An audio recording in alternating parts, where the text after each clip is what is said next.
ಒಬ್ಬ ಜೀವನಾಡಿ ಗೆಳೆಯ ಅಂತಲೇ ಹೇಳ್ತೀನಿ. ನನ್ನ ವೆಂಕಟರಮಣ ರೆಡ್ಡಿಯವರು. ಏಕೆಂದರೆ ಒಂದು ಮಾತಿದೆ, ಇದು ಈ ಸಂಸ್ಥೆಗೂ ಅನ್ವಯ ಆಗುತ್ತೆ, ನಮ್ಮ ಬದುಕಿಗೂ ಅನ್ವಯ ಆಗುತ್ತೆ. ರಾಗಿ ಭತ್ತ ಹುಟ್ಟುತ್ತಾ ಬೆಳೆಯುತ್ತಾ ಆಗಸವನ್ನೇ ದಿಟ್ಟಿಸುತ್ತವೆ, ಫಲದ ಹೊನ್ನ ಕಿರೀಟ ಮೈದುಂಬಿಕೊಂಡಾಗ ನೆಲದತ್ತ ತಲೆಬಾಗ್ತವೆ. ನಾನು ಯಾಕೆ ಅಂತ ಹೇಳ್ತೀನಿ ಅಂದರೆ, ಆತ್ಮೀಯರೇ, ನನಗೂ ಹೆಚ್ಚಿನವ್ರಿಗೂ ಅವಿನಾವ ಸಂಬಂಧ ಇತ್ತು. ನಾನು ಅಲ್ಲೇ ವಿ.ಪುರಂ ಕಾಲೇಜಲ್ಲಿ ಓದ್ತಾ ಇದ್ದೆ. ನಿಮಗೊಂದು ವಿಷಯ ಹೇಳ್ಕೊಳ್ತೀನಿ. ನಾನು ಸ್ವಲ್ಪ PUC ವಿದ್ಯಾರ್ಥಿ ಇದ್ದಾಗ ಸ್ವಲ್ಪ ಭಾವುಕನಲ್ಲೇ ಮಾತಾಡ್ತೀನಿ. ನಾನು 3ನೇ ಕ್ಲಾಸ್ವರೆಗೂ ಓದ್ತಾ ಇರ್ಬೇಕಾದ್ರೆ ಬಿಕ್ಲ ಆಗಿದ್ದೆ. ನನಗೆ ಮಾತಾಡೋಕ್ಕೆ ಬರ್ತಿರ್ಲಿಲ್ಲ. ಎಲ್ಲ ಬಿಕ್ಲ ರಮೇಶ್ ಅಂತ ಕರಿತಿದ್ರು. ನಮ್ಮ 4 ತಿಂಗಳಿನಲ್ಲಿ ಒಂದು ಶಾಲೆಯಲ್ಲಿ ಹೊರಗಡೆ ಮೈದಾನದಲ್ಲಿ ಓಡಬೇಕಾರೆ ನಾನು ನಾಲ್ಗಿಂಗೆ ಇಟ್ಕೊಂಡು ಅನ್ಕೋರ್ಬೇಕಾರೆ, ಅವತ್ತಿನ ಕಾಲಕ್ಕೆ ಉಚ್ಚಿಮೇಗೌಡ ಈಗ ನಾಳೈತಂತ ಹೆಸರಿಟ್ಕೊಂಡ್ರು. ಈ ನಾಲ್ಗೆಲ್ಲ ಹಿಂಗೆ ಹೊಡೆದೇಟ್ಗೆ ನಾನು ತಾವು ಗಮನಿಸಿರ್ಬೇಕು. ಇದು ಮುಕ್ಕಾಲಿನ ಇನ್ನೊಂದು ಚೂರು ಉಳ್ಕೊಂಡಿತ್ತು ಉದುರೋಗಕ್ಕೆ. ಅದೆಲ್ಲಿದ್ಲೋ ನಮ್ಮವ್ವ ಗಾಳಿ ಕೆಂಪಕ್ಕ ಗಾಳಿ ಥರ ಓಡೋಗಿ ಕದಬಳ್ಳಿ ದನದ ಡಾಕ್ಟ್ರ್ ಕೈಲಿ ನನ್ನ ನಾಲ್ಗೆನ ಬರೆಸ್ತಾಳೆ. ಆ ಬಿಕ್ಕಲ ಮುಂದೊಂದು ಕಾಲಕ್ಕೆ 150 ಕನ್ನಡ ಚರ್ಚಾ ಸ್ಪರ್ಧೆಯಲ್ಲಿ ಪಾಲ್ಗೊಂಡು 150ರಲ್ಲೂ ಬಹುಮಾನ ಗಿಟ್ಟಿಸ್ತಾನೆ. ಆ ಕಾಲಕ್ಕೆ 1997ರಲ್ಲಿ ಡೆಲ್ಲಿ ದೂರದರ್ಶನ ಮತ್ತು ಬೆಂಗಳೂರು ದೂರದರ್ಶನ ನನ್ನ ಬಗ್ಗೆ ಕಪಿಲ್ ದೇವರ ಆದಮೇಲೆ 1 ಗಂಟೆ ಡಾಕ್ಯುಮೆಂಟ್ರಿ ಮಾಡಿತ್ತು. ಇವರು ಸಾಮಾನ್ಯರಲ್ಲ ಅಸಾಮಾನ್ಯ ಪ್ರತಿಭೆ ಅಂತ. ಆಗ ನನ್ನ ವಿ.ಪುರಂ ಕಾಲೇಜಿನ ಎಲ್ಲ ಚಟುವಟಿಕೆಗಳಲ್ಲಿ ಹೆಚ್ಚಿನವರು ಪಾಲ್ಗೊಳ್ತಿದ್ರು. ಆ NSS ಚಟುವಟಿಕೆ ಆಗ್ಬೋದು, ಇದಕ್ಕೆದಾಗ್ಬೋದು. ನಾನೀಗ ಸುಬ್ರಹ್ಮಣ್ಯ ಸರ್ ನೋಡಿದಾಗ ಏನಂತಂದರೆ, ಅವ್ರ ಅನುಭವ, ಅವ್ರ ಮಾಗಿದ ವ್ಯಕ್ತಿತ್ವ, ನಾನು ಎಲ್ಲದಕ್ಕೂ ಹೇಳ್ತಾರೆ, ಏನೆಲ್ಲ ಅದು ಆ ಮಾಗಿದ ವ್ಯಕ್ತಿತ್ವ ಇದೆಯಲ್ಲ, ಅವ್ರೊಂದು ಬದುಕನ್ನು ಅರಿತು ಕೊಡ್ದಿರ್ತಾರೆ. ಅದನ್ನು ನಾವು ಯಾವ ಥರ ತಗೊಳ್ತೀವಿ ಅನ್ನೋದು ಭಾಳ ಮುಖ್ಯ. ಏಕೆಂದರೆ ಈ ನ್ಯಾಷನಲ್ ಕಾಲೇಜ್ಗೆ ಒಂದು ಇತಿಹಾಸ ಇದೆ, ಒಂದು ಚರಿತ್ರೆ ಇದೆ. ಅಸಂಖ್ಯಾತ ಪ್ರತಿಭಾಶಾಲಿಗಳನ್ನು ಈ ಸಮಾಜಕ್ಕೆ ಕೊಟ್ಟಿದೆ, ಕಾಣಿಕೆ ಕೊಟ್ಟಿದೆ. ಅದು ಸುಪ್ರೀಂ ಕೋರ್ಟ್ನ ಮುಖ್ಯ ನ್ಯಾಯಾಧೀಶರಿಂದ ಹಿಡಿದು, ರಾಜಕಾರಣಿಗಳಿಂದ ಹಿಡಿದು, IAS ಅಧಿಕಾರಿಗಳಿಂದ ಹಿಡಿದು, IPS ಅಧಿಕಾರಿಗಳಿಂದ ಹಿಡಿದು, ವಿಜ್ಞಾನಿ, ತತ್ವಜ್ಞಾನಿ, ಈ ಥರ ಭಾಳಷ್ಟು ಕ್ಷೇತ್ರಗಳಲ್ಲಿ ಅನನ್ಯವಾದ ಕಾಣಿಕೆಯನ್ನು ಈ ನ್ಯಾಷನಲ್ ಕಾಲೇಜ್ ಕೊಟ್ಟಿದೆ. ಅದಕ್ಕೆ ಭಾಳಷ್ಟು ಒಂದು ಕಾಲದಲ್ಲಿ ಏನಂತಂದರೆ, ಆ ಕಾಲದಲ್ಲಿ ನಾನು ತಿಳಿದಂಗೆ ನ್ಯಾಷನಲ್ ಕಾಲೇಜು, ವಿಜಯ ಕಾಲೇಜು, MES ಕಾಲೇಜಲ್ಲಿ ಶೇಷಾದ್ರಿಪುರಮಲ್ಲಿ ಸೀಟ್ ಸಿಕ್ಬಿಡ್ತು ಅಂದರೆ ಅದು ಭಾಳ ದೊಡ್ಡಸ್ತಿಗೆ ವಿಷಯ. ನಾನು ಆಗ ಹೆಚ್ಚಿನವ್ರ ಜೊತೆ ಹೇಳ್ತಿದ್ದೆ, ನಮ್ಮ ವಿ.ಪುರಂ ಕಾಲೇಜ್ಗೂ ಕಾಣಿಕೆ ಇದೆ ಸರ್, ನಾವು ಹಳ್ಳಿ ಮಕ್ಕಳುಗಳು 35% ಪಾಸಾಗ್ಬಿಟ್ಟು ಬಂದಿರ್ತೀವಿ, ಮುಂದ್ಗಟ್ಟಿಸ್ತೀವಿ, ನಮ್ಮ ಬಗ್ಗೆನೇ ಹೆಮ್ಮೆ ಪಡಿ ಅಂದಾಗ ಅದನ್ನು ತಲೆದೂಗ್ತಿದ್ರು. ಯಾಕೆ ಹೇಳ್ತೀವಿ ಅಂತಂದರೆ, ಆದ್ಮೇಲೆ ನಾನು ಬೇರೆ ಬೇರೆ ಸ್ತರದಲ್ಲಿ ಇವತ್ತು ಕೇಳಕ್ಕೆ ಹೋಗ್ತೀವಲ್ಲ, ಈ ಒಂದು ಪುಟ್ಟ ಕೈಯೇ ರಾಷ್ಟ್ರಪತಿನೂ ಮುಟ್ಟಿದೆ, ಪ್ರಧಾನಮಂತ್ರಿಯವ್ರನ್ನೂ ಮುಟ್ಟಿದೆ, ಸರ್ವೋಚ್ಚ ನ್ಯಾಯಾಧೀಶರನ್ನೂ ಮುಟ್ಟಿದೆ, ಸಮಾಜದ ಆಗುಗಳಿಗೆ. ಯಾಕೆಂದರೆ ನಿಮ್ಗೆ ಅನಿಸ್ಬೋದು, ಯಾಕೆಂದ್ರೆ ನಿಮ್ಮ ವಯಸ್ಸಲ್ಲಿ ನನಗಿತ್ತು, ಭಾಳ ರೋಸತ್ತೋಗಿದ್ದೆ. ಇದೇ PUC ಓದ್ತಿರ್ಬೇಕಾರೆ ಈ ಜೀವನದಿಂದ ಮುಕ್ತಿ ಹೊಂದ್ಬಿಡ್ಬೇಕು ಅಂತ ರಾಮನಗರದ ರೈಲ್ವೆ ಹಳಿ ಮೇಲೆ ಮಲಿಕೊಂಡೆ. ನಮ್ಮ ದೇಶದಲ್ಲಿ ನಿಗದಿತ ಸಮಯಕ್ಕೆ ರೈಲುಗಳು ಯಾವತ್ತೂ ಬರಲ್ವಲ್ಲ. ಇವತ್ತು 3 ಗಂಟೆ ತಡವಾಯಿತು. ನಾಳೆ ರಾಜ್ಕುಮಾರ್ ಕುರಿ ಪಿಕ್ಚರ್ ನೋಡಿಬಿಟ್ಟು ಸಾಯೋಣ ಅಂತ ಪೋಸ್ಟ್ಪೋನ್ ಮಾಡಿದೆ. ರಾಜ್ಕುಮಾರ್ ಪಿಕ್ಚರಲ್ಲಿ ಆ ವಯ್ಯ ಪಡೋ ಕಷ್ಟನಲ್ಲಿ ನೋಡಿ ನಾನು ಇನ್ನೊಂದು ಪಿಕ್ಚರ್ ನೋಡಿ ನಾನು ಯಾಕೆ ಸಾಯಬೇಕು ಅಂತ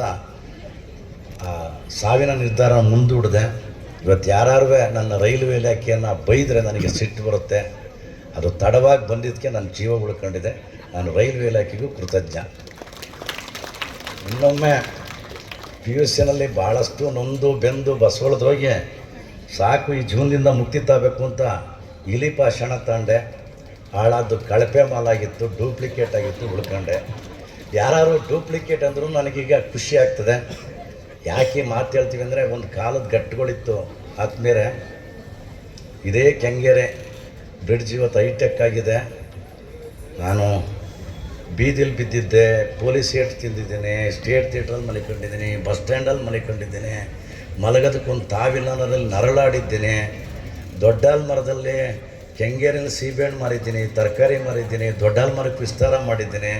BTS ಬಸ್ಸಲ್ಲಿ ತಗೊಂಡು ಅಲ್ಲೇ ಒಬ್ಬ ವಿಕ್ಟೋರಿಯಾ ಆಸ್ಪತ್ರೆಯನ್ನು ಒಬ್ಬನ ಮಂಕ್ರಿನ ಕಾಯಿ ಕಳೋದಕ್ಕೆ 50 ಪೈಸೆ ಕೊಡ್ತೀನಿ ಅಂತ ಹೇಳಿ ತರಕಾರಿ ವ್ಯಾಪಾರ ಮಾಡಿದ್ದೀನಿ. ಬೆಂಗಳೂರು ವಿಶ್ವವಿದ್ಯಾಲಯದಲ್ಲಿ ನ್ಯೂಸ್ ಪೇಪರ್ ಹಾಕ್ತಾನೆ ಒಂದು ಪತ್ರಿಕೆಯ ಸಂಪಾದಕ ಆಗಬೇಕು ಅಂತ ಕನಸ್ಕೊಂಡು ಮುಂದೆ ನಾನು ಸ್ಪರ್ಧಾ ಪ್ರಪಂಚ ಪತ್ರಿಕೆಯ ಸಂಪಾದಕ ಮುದ್ರಕ ಪ್ರಕಾಶ ಆಗ್ತೀನಿ. ಮುಂದೆ ಕನಸ್ಕೊಳ್ಳೋದು ಅಂತ ನಂಗೆ ಹೆಂಗೆ ಹೇಳ್ತೀವಿ ಅಂದರೆ, ನಾನು ಯಾಕೆ ಮಾತನ್ನು ಹೇಳ್ತೀನಿ ಅಂದರೆ, ನಮ್ಮ ಜೀವನದಲ್ಲಿ ಅಸಾಧ್ಯವಾದ ಯಾವುದೂ ಇಲ್ಲ. ಇನ್ನೊಮ್ಮೆ ಇನ್ನೂ ಕೆಲವನ್ನ ಹೇಳ್ತೀನಿ, never wait for an opportunity, create an opportunity yourself. ಅವಕಾಶಗಳಿಗೋಸ್ಕರ ಕಾಯ್ತಾ ಕೂರ್ಕೋಬೇಡಿ, ನಿಮ್ಮ ಅವಕಾಶಗಳನ್ನು ನೀವೇ ಸೃಷ್ಟಿಸ್ಕೊಳ್ಬೇಕು. ಅದು ನಿಮ್ಮ ಬದುಕಿನ ತಾಕತ್ತಾಗಬೇಕು. ನಿಮ್ಮ ಅವಕಾಶಗಳನ್ನ ಸೃಷ್ಟಿಸ್ಕೊಳ್ಬೇಕು. ಯಾಕೆ ಅಂತಂದರೆ ಆತ್ಮೀಯರೇ, ಏನು ಹೇಳ್ತೀವಿ ಅಂದರೆ, ಇವತ್ತು ಎಲ್ಲೆಲ್ಲ ಪಲ್ಲಟಗಳಲ್ಲಿ ಇಲ್ಲಿರೋರು ನಾಳೆ ಯಾರು ಪ್ರತಿಭಾ ಪಾಟೀಲ್ ಆಗ್ತಾರೆ ಅಂತ ಗೊತ್ತಿಲ್ಲ, ಇಂದಿರಾ ಗಾಂಧಿ ಆಗ್ತಾರೆ ಅಂತ ಗೊತ್ತಿಲ್ಲ, ಅಬ್ದುಲ್ ಕಲಾಂ ಆಗ್ತಾರೆ ಅಂತ ಗೊತ್ತಿಲ್ಲ, ವಾಜಪೇಯಿ ಆಗ್ತಾರೆ ಅಂತ ಇಲ್ಲ, ಅಥವಾ ಮೋದಿಯವರು ಆಗ್ತಾರೆ ಅಂತ ಗೊತ್ತಿಲ್ಲ, ಎಚ್ ಡಿ ದೇವೇಗೌಡರು ಯಾರು ಆಗ್ತಾರೆ ಅಂತ ಗೊತ್ತಿಲ್ಲ. ಒಬ್ಬೊಬ್ಬರು ಕನಸುಗಳು, ವಿಜ್ಞಾನಿಗಳು ಯಾರು ನಿಮ್ಮ ಕನಸುಗಳಿದೆಯಲ್ಲ, ಅದರಲ್ಲೂ ಈ ಪದವಿ ಪೂರ್ವ ಇದೆಯಲ್ಲ, ಈ PUC ಇದೆಯಲ್ಲ, ತಿರುವು ಇದು ಟರ್ನಿಂಗ್ ಪಾಯಿಂಟ್. ಇದು ನೀವು ಯಾವುದೇ ಕ್ಷೇತ್ರ ಆಯ್ಕೆ ಮಾಡ್ಕೊಳ್ಳಿ, ಕಲೆ, ಸಾಹಿತ್ಯ, ವಿಜ್ಞಾನ, ತಂತ್ರಜ್ಞಾನ, ವೈದ್ಯಕೀಯ, ಯಾವುದರಲ್ಲಾರು ಮೊಟ್ಟ ಮೊದಲಿಗೆ ನಾನು ಆಗ್ತೀನಿ, ನಾನು ಮೊದಲ ಯಶಸ್ಸನ್ನು ಗಳಿಸ್ತೀನಿ ಅಂತ ಒಂದು ದೃಢ ಸಂಕಲ್ಪ ಮಾಡ್ಕೊಳ್ಳಿ. ಒಂದು ದೃಢ ಸಂಕಲ್ಪ. ನೀವು ಯಾವುದೇ ಕ್ಷೇತ್ರಕ್ಕೆ ಹೋಗಿ, ನಿಮ್ಗೆ ಇಂಥದಕ್ಕೆ ಕ್ಷೇತ್ರಕ್ಕೆಲ್ಲ ನಾನು ಆ ನಿಟ್ಟಿನಲ್ಲೇ ವಿದ್ಯಾರ್ಥಿಗಳೇ ದಯಮಾಡಿ ಒಂದು ಮಾತನ್ನು ಒತ್ತಿ ಹೇಳಿರ್ತೇನೆ. ನಮ್ಮ ಹೆತ್ತವ್ರನ್ನ, ಒತ್ತವ್ರನ್ನ, ಸಾಕಿದವ್ರನ್ನ, ಸಲಹಿದವ್ರನ್ನ ಯಾವತ್ತು ನೀವು ಸದಾಕಾಲ ಸ್ಮರಿಸ್ಕೊಳ್ತಿರೋ, ಗೌರವ ಕೊಡ್ತಿರೋ, ಆಗ ನಿಮ್ಮ ಬಾಳು ಬೆಳಗ್ತಾ ಇರ್ತದೆ. ಅದಕ್ಕೆ ಎಲ್ಲಕ್ಕಿಂತ ಹೆಚ್ಚಾಗಿ ನಿಮ್ಮನ್ನು ಕಡಿತಾನಲ್ಲ ಒಬ್ಬ ಶಿಲ್ಪಿ, ಶಿಕ್ಷಕ, ಅಧ್ಯಾಪಕ, ಆ ಗುರು, ಅವನ್ನ ಸ್ಮರಣೆ ಮಾಡ್ಕೊಂಡ್ರೆ ನಿಮ್ಮ ಏಳಿಗೆ ಅನ್ನೋದು ಯಾವ ಮಟ್ಟದಲ್ಲರೂ ನಿಮ್ಮನ್ನು ಎಳ್ಕೊಂಡು ಹೋಗ್ತಾ ಇರ್ತದೆ. ಇದು ಯಾಕೆ ಹೇಳ್ತೀನಿ ಅಂದರೆ, ನಾನು ಒಂದು ಸಲ ಅಬ್ದುಲ್ ಕಲಾಂಜಿಯವರ ಕಾರ್ಯಕ್ರಮದಲ್ಲಿ ಪಾಲ್ಗೊಂಡಿದ್ದೆ. ಅವರು ಎಲ್ಲ ಮಕ್ಕಳುಗಳ ಜೊತೆ ಕೇಳ್ತಾಯಿದ್ರು, ನಿಮ್ಮ ಮುಂದಕ್ಕೆ ಏನೇನಾಗಬೇಕು ಅಂತ. ಈ ಸಂದರ್ಭಕ್ಕೆ ಪ್ರಸ್ತುತ ಅಂತ ಹೇಳಿ ಒಬ್ರು ಹೇಳಿದ್ರು, ನಿಮ್ಮಂಗೆ ನನಗೆ ರಾಷ್ಟ್ರಪತಿ ಆಗಬೇಕು ಅಂದರು, ಇನ್ನೊಬ್ಬರು ನಿಮ್ಮಂಗೆ ನಾವು ವಿಜ್ಞಾನಿ ಆಗಬೇಕು ಅಂದರು, ಇನ್ನೊಬ್ಬರು ಪ್ರಧಾನಮಂತ್ರಿ ಆಗಬೇಕು ಅಂದರು, ಒಬ್ಬರು ಡಾಕ್ಟ್ರ್ ಆಗಬೇಕು ಅಂದರು, ಒಬ್ಬರು IAS ಆಗಬೇಕು ಅಂದರು, ಒಬ್ಬರು IPS ಆಗಬೇಕು ಅಂದರು. ಎಲ್ಲನೂ ಒಂದೊಂದಾಗಿ ಹೇಳ್ತೀರ. ಎಲ್ಲನೂ ಕೇಳ್ಕೊಳ್ತಾ ಇರ್ಬೇಕಾದ್ರೆ ಒಂದು ಹೆಣ್ಣು ಮಗು ನಾನು ಟೀಚರ್ ಆಗಬೇಕು ಅಂತ ಹೇಳ್ತು. ಇಡೀ ಸಭೆ ಸ್ತಬ್ಧ ಆಯಿತು. ಕಲಾಮರು ಹಿಂಗೆ ನೋಡಿದರು. ಎಲ್ಲರೂ ಒಂದೊಂದು ಹೇಳ್ಬೇಕಾದ್ರೆ, ಯಾಕಮ್ಮ ನೀನು ಟೀಚರ್ ಆಗಬೇಕು ಅಂದಾಗ, ಸರ್ ಇವ್ರು ಹೇಳಿದ್ರಲ್ಲ, ರಾಷ್ಟ್ರಪತಿ, ಉಪರಾಷ್ಟ್ರಪತಿ, ವಿಜ್ಞಾನಿ, ತತ್ವಜ್ಞಾನಿ, ಇವರೆಲ್ಲರನ್ನೂ ತಯಾರು ಮಾಡೋನು ಕಡೆಯನ್ನು ಶಿಕ್ಷಕ ಅಲ್ವಾ, ಇವರೆಲ್ಲರಿಗಿಂತ ದೊಡ್ಡ ಹುದ್ದೆ ತಂದು ಅಂದರೆ ಕಣ್ತುಂಬರ್ತದೆ. ಅದಕ್ಕೆ ಆ ಶಿಕ್ಷಕ ಅನ್ನೋ ವೃತ್ತಿ ಇದೆಯಲ್ಲ, ಅದು ಅನನ್ಯವಾದದ್ದು. ಅಲ್ಲೇ ಇನ್ನೂ ಒಂದು ಪ್ರಸಂಗ ನಡೀತು. ಇನ್ನೊಬ್ಬ ಕೈ ಎತ್ತದ ಏನಾಗಬೇಕು ಅಂತ. ನಾನು ಆ ಹುಡುಗಿನ ಮದುವೆ ಮಾಡಿಕೊಂಡು ಕೃಷಿಕ ಆಗಬೇಕು ಅಂತ ಅಂದ. ಕಲಾಮರು ಅದನ್ನೂ ಕೇಳಿದರು. ಯಾಕೆಂದರೆ ಆ ಶಿಕ್ಷಕನಿಗೂ ಅನ್ನ ಕೊಡೋದು ನಾವು ಅನ್ನದಾತ ಅಂದ. ಅಂದರೆ ನಾನು ಯಾಕೆ ಕೇಳ್ತಾ ಇದ್ದೀನಿ ಅಂದರೆ, ಪುಟಾಣಿ ವಿದ್ಯಾರ್ಥಿಗಳೇ, ಇವತ್ತು ಕಾಲ ಹೆಂಗಿದೆ ಅಂದರೆ, ಹಾಲು ಎಲ್ಲಿಂದ ಬರುತ್ತೆ ಅಂದರೆ ನಂದಿನಿ ಬೂತು ಅಂತ ಇದ್ದಾರೆ ನಮ್ಮ ಜನ. ರಾಗಿ ಯಾವ ಮರದಲ್ಲಿ ಬೆಳೀತದಪ್ಪ, ಭತ್ತ ಯಾವ ಮರದಲ್ಲಿ ಅಂತ ನಾವು ಈ ಭೂಮಿ ಜೊತೆ ಅವಿನಾವ ಸಂಬಂಧಗಳನ್ನು ಕಳ್ಕೊಳ್ತಾ ಇದ್ದೀವಿ. ಯಾಕೆಂದರೆ ನಾನು ಈ ಮಾತನ್ನು ಒತ್ತಿ ಹೇಳ್ತೀನಿ. ಈ ದೇಶದಲ್ಲಿ ಯಾರು ತುಂಬ ದೊಡ್ಡ ಮನುಷ್ಯರು, ಯಾರು? ರಾಷ್ಟ್ರಪತಿಗಳೇ, ಪ್ರಧಾನಮಂತ್ರಿಯವರೇ, ಉಪಪ್ರಧಾನಿಗಳೇ, ಅಥವಾ ಉಪರಾಷ್ಟ್ರಪತಿಗಳೇ, ಲೋಕಸಭಾ ಸದಸ್ಯರುಗಳೇ, ಮಂತ್ರಿಗಳೇ, ಮಹೋದಯರೇ, ವಿಜ್ಞಾನಿಗಳೇ, ತತ್ವಜ್ಞಾನಿಗಳೇ, IAS, IPS, ಸಾಧು ಮಹಾರಾಜಗಳೇ, ಜಗದ್ಗುರುಗಳೇ, ಯಾರು ದೊಡ್ಡ ಮನುಷ್ಯರು? ಇವರೆಲ್ಲರಿಗೂ ಒಬ್ಬ ಮಹಾಗುರು ಇದ್ದಾನೆ, ಭಗವಂತ. ಇವರೆಲ್ಲರ ಹೊಟ್ಟೆ ಬಟ್ಟೆಗೋಸ್ಕರ ಯಾವುದೋ ಒಂದು ಕುಗ್ರಾಮದಲ್ಲಿ ಬೆವರ ಕಾಣಿಕೆ ಸಲ್ಲಿಸ್ತಾನಲ್ಲ, ಆ ಅನ್ನದಾತ, ಆ ಉಳುವ ಯೋಗಿ, ರೈತ, ಎಲ್ಲರೆಲ್ಲರ ಭಗವಂತ.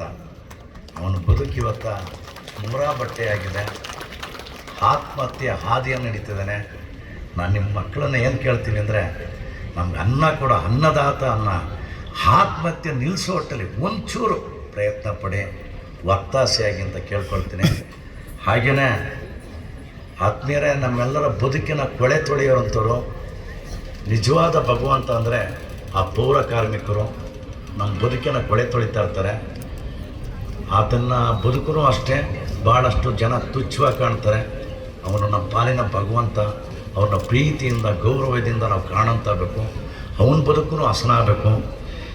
ಈ ಯಾರು ಘನಸಾರ ಫಲಗಳು ಇರ್ತವೆ, ರೈತ, ಈ ಪೌರ ಕಾರ್ಮಿಕ, ಅದರ ನೊಂದರು ಬೆಂದವರು, ಇವರೆಲ್ಲ ಬದುಕನ್ನು ಕಟ್ಟಿಕೊಳ್ತಾರೋ, ಯಾವತ್ತ ಅನ್ನದಾತನ ಬದುಕು ಬೆಳಗ್ತದೋ ಅವತ್ತು ಭಾರತ ನಿಜಕ್ಕೂ ಪ್ರಕಾಶಿಸ್ತದೆ. ಭಾರತ ಪ್ರಕಾಶಿಸೋದು ಅಲ್ಲಿ. ಆ ನಿಟ್ಟಿನೊಳಗೆ ಹೋದಾಗ ನಾವೆಲ್ಲರೂ ಏನಾದ್ರು ಒಂದು ಮಣ್ಣಿನ ಜೊತೆ ಒಂದು ಅವಿನಾವ ಸಂಬಂಧ ಇಟ್ಕೊಂಡು ಅದನ್ನು ನಡ್ಕೊಳ್ತಾರೆ. ಯಾಕೆ ನೀವು ನೋಡಿಬೇಕಾರೆ, ನದಿಯು ಹರಿದಿದೆ ಹೂವು ಮುಳ್ಳುಗಳ ತೇಲಿಸಿಕೊಂಡು, ನದಿಯು ಹರಿದಿದೆ ಹೂವು ಮುಳ್ಳುಗಳ ತೇಲಿಸಿಕೊಂಡು, ಹರಿದಿದೆ ನದಿಯು ಕಲ್ಲು ಗಾಜುಗಳ ಮುಳುಗಿಸಿಕೊಂಡು, ಹರಿದಿದೆ ನದಿಯು ಕಲ್ಲು ಗಾಜುಗಳ ಮುಳುಗಿಸಿಕೊಂಡು, ಕೆಂಪೇರಿದ ನದಿಯ ಪರಚಿದ ಮೈಯ ಕಂಡವರ್ಯಾರು, ತಳದಿ ಈಸುವ ಮೀನಿನ ಕಣ್ಣೀರ ಕಂಡವರ್ಯಾರು. ನಾನು ಯಾಕೆ ಹೇಳ್ತೀನಿ ಅಂದರೆ, ನೀರೊಳಗಿನ ಮೀನಿನ ಕಣ್ಣೀರ ಕಾಣುವಂತಾಗಬೇಕು ನಮ್ಮ ಬದುಕು. ಪಾನಿ ಮೇ ಮछली रो रहे थे कौन देखती है, we have seen the tears of underwater water, we have seen the tears of fish under water. ನಾನು ಯಾಕೆ ಹೇಳ್ತೀನಿ ಅಂದರೆ, ನಮ್ಮ ಸೂಕ್ಷ್ಮತೆಗಳು, ನಮ್ಮ ಇದನ್ನೆಲ್ಲನೂ ನಾವು ಕಟ್ಕೊಳ್ತಾನೆ. ಯಾಕೆ ಹೇಳ್ತೀನಿ ಅಂದರೆ, ನೋಡಿ, ಇದು ನಿಮ್ಮ ಸಂಸ್ಥೆಗಿರೋ ಹೆಸರು ನ್ಯಾಷನಲ್ಲು. ರಾಷ್ಟ್ರೀಯತೆ ಅನ್ನೋದು ಅದು ಬರೀ ಒಂದು ಪದ ಅಲ್ಲ. ಅದೊಂದು ಬರೀ ಪದ ಅಲ್ಲ, ನಮ್ಮ ಬದುಕು. ಅದು ಬದುಕಿನ ಎಲ್ಲ ಸ್ತರಗಳೂ ಈ ಸಂಸ್ಥೆ ಹೆಂಗೆ ಆತ್ಕೊಳ್ತದಲ್ಲೋ, ವಿಸ್ತರಿಸ್ತದೆ, ಅದು ನ್ಯಾಷನಲ್ ಅನ್ನೋದು. ಅಂಥ ಒಂದು ಸಂಸ್ಥೆನಲ್ಲಿ ತಳಕ್ಕೆ ಹೋದಾಗ ನೀವು ಯಾಕೆ ಅಂತಂದರೆ, ಇವತ್ತೆಲ್ಲ ಪಲ್ಲೊಟ್ಗಳು ನಡೀತಾ ಇವೆ, ಬೇರೆ ಬೇರೆ ಸ್ತರಗಳು ಸ್ಥಿತ್ಯಂತರಗಳಾಗ್ತಾಯಿದೆ. ಆ ನಿಟ್ಟಲ್ಲಿ ನಿಮ್ಮ ವಿದ್ಯಾಭ್ಯಾಸದ ಜೊತೆಗೆ ಪಠ್ಯೇತರ ಚಟುವಟಿಕೆಗಳಿಗೂ ಅಷ್ಟೇ ಮಹತ್ವ ಕೊಡಿ. ನಿಮ್ಮ ವಿಕಸನ ಆಗಬೇಕು. ಯಾಕೆಂದರೆ ಇವತ್ತು ಶಿಕ್ಷಣ ಒಂದು ಕಾಲದಲ್ಲಿ ಒಳ್ಳೆಯವರ ಸೊತ್ತಾಗಿತ್ತು, ಮತ್ತು ಅದು ಸರ್ಕಾರಿ ಶಿಕ್ಷಣ ಹೆಚ್ಚು ಮಂದಿ ಸೊತ್ತಾಗಿದೆ. ಇನ್ನು ಆ ವ್ಯಕ್ತಿಯ ದೃಷ್ಟಿಯಿಂದ ವ್ಯಕ್ತಿತ್ವವನ್ನು ವಿಕಾಸಗೊಳಿಸುವಂಥ, ಈ ನಾಡಿನ ಬಗ್ಗೆ, ಈ ನೆಲದ ಬಗ್ಗೆ ಚಿಂತನೆ, ನಿಷ್ಠೆ, ಗೌರವನ ಮೂಡಿಸುವಂಥ ವ್ಯವಸ್ಥೆಗಳು ಇಲ್ಲಿ ಇಂಥ ಅವಕಾಶಗಳು ಸಿಕ್ಕಿದಾಗ ಅದ್ರ ಮೂಲಕ ನಿಮ್ಮ ಮನಸ್ಸನ್ನು ವಿಕಸನ ಮಾಡ್ಕೊಳ್ತಲೇ ಈ ದೇಶಕ್ಕೆ, ಈ ಕುಟುಂಬಕ್ಕೆ, ನಿಮ್ಮ ಮನೆತನಕ್ಕೆ, ಅದು ಒಂದು ಪ್ರಕಾರ ಅಲ್ಲ, ಮೊದಲಿಗೆ ನಿಮಗೆ, ನಿಮ್ಮ ಕುಟುಂಬಕ್ಕೆ, ಈ ಸಮಾಜಕ್ಕೆ, ಈ ರಾಜ್ಯಕ್ಕೆ, ಈ ದೇಶಕ್ಕೆ, ಈ ಜಗತ್ತಕ್ಕೆ ಎಲ್ಲವನ್ನೂ ನೀವು ಪ್ರೀತಿಯಿಂದ. ಯಾಕೆಂದರೆ ನಾನು ಎಲ್ಲದಕ್ಕೂ ಕೇಳೋದು, ಈ ನ್ಯಾಷನಲ್ ಕಾಲೇಜಲ್ಲಿ ನನಗೆ ಎಚ್ ನರಸಿಂಹಯ್ಯ ರಂಗಿಯಾಗಿ ಡಾಕ್ಟರ್ ಜಿ ರಾಮಕೃಷ್ಣ ಅಂತ ಇದ್ದರು. ಇವರೆಲ್ಲ ನನ್ನ ಅನ್ನ ಹಾಕಿ ಓದಿಸಿದ್ದಾರೆ. ನಾನು ತುಂಬ ಕೃತಜ್ಞತೆಯಿಂದ ಹೆಚ್ಚಿನವರು ನನಗೆ ಅನ್ನ ಹಾಕಿದ್ದಾರೆ. ಜಿ ರಾಮಕೃಷ್ಣವರು. ನಾನು ವಿ ಪುರಂ ಕಾಲೇಜ್ ಇರ್ಬೋದು, ನಾನು ಹೆಚ್ಚಿಗೆ ವಹಿವಾಟು ಈ ಜಯನಗರ ನ್ಯಾಷನಲ್ ಕಾಲೇಜು ಮತ್ತು ಬಸವನಗುಡಿ, ಏಕೆಂದರೆ ಈ ಚರ್ಚಾ ಸ್ಪರ್ಧೆನಲ್ಲಿ ಹೋಗ್ತಿದ್ವಲ್ಲ, ಆ ಸಂದರ್ಭದಲ್ಲಿ ಇತ್ತು. ಆ ಪ್ರಕಾರದಲ್ಲಿ ನೋಡೋಕ್ಕೆ ಹೋದಾಗ ನಾನು ನಿಮ್ಮನ್ನು ಕೇಳೋದು ಅಂದರೆ, ಇವತ್ತು ಎಲ್ಲರೂ ಹಿರಿಯರನ್ನ ಇಟ್ಕೊಂಡ್ರೆ ಅನೇಕರ ತ್ಯಾಗ ಬಲಿದಾನಗಳಿಂದ ನಾವು ಈ ಸ್ವಾತಂತ್ರ್ಯವನ್ನು ಪಡ್ಕೊಂಡಿದ್ದೇವೆ.